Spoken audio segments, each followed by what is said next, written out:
In the land of Middle-earth there was a hole. Not a hole like you or I might dig, but a clean, well-swept home of a hole, and in this hole lived a hobbit. The hobbit's name was Otho Bracegirdle. He thought of himself first and everyone else never. He lived comfortably and did what he wanted when he wanted. He ate when he was hungry, drank when he was thirsty, and slept when he was tired. Of all things, Otho hated being cold the most. His hole had 3 fireplaces, and he kept the fires high in them at all times, even in summer. He loved the crackle of the fire and the heat on his face. One brisk autumn morning, Otho awoke to find his fires had burned low. He reached for more logs to throw on, but, to his dismay, he was out. "This won't do at all," muttered Otho.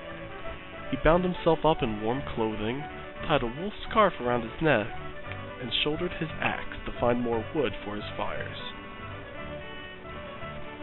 The woods around Otho's hole was once full of fine trees, but one by one they had been cut down. Otho had to walk a long way from his comfortable little hole in order to find a good tree. Otho found a tall, straight ash tree and whistled in approval. "This will keep my fires hot for a month," he exclaimed. He spat on his hands, grabbed his axe, and swung mightily, only to be lifted up to his surprise. Clutched between the branches of the tree he was going to cut down, Otho dangled as he was inspected by a pair of great eyes that had opened in the bark. "What are you doing?" it rumbled. Nothing," chirped Otho.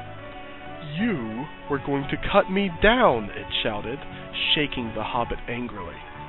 I didn't know you were alive," protested Otho. "Well, I knew you were alive, but not that you could talk." "I've seen you, little hobbit. You cut down these trees constantly." "Well, I've got to burn something to keep warm." Otho regretted these words after he spoke them. "Warm? You want to be warm? Maybe I should light you on fire for what you have done." No, squeaked Otho. "I'll do anything. Don't light me on fire." "Perhaps you can be saved, little hobbit. Do you even realize what damage you have done to the forest? By cutting down all the trees, the birds have nowhere to live. Without birds to keep them in check, insects can multiply and multiply.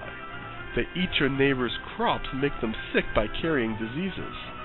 When one part of nature is disturbed, everything pays the price." Otho gazed at the talking tree, the Ent, in shock.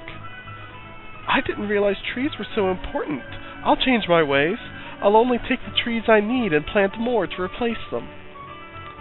With that, Otho was released by the Ent to go home, and so he did. He burned less wood, wearing sweaters and blankets when he was cold instead. Whenever he cut down a tree, he planted 2 young ones to replace them. He built birdhouses to encourage birds to come back to live. And he made a new friend.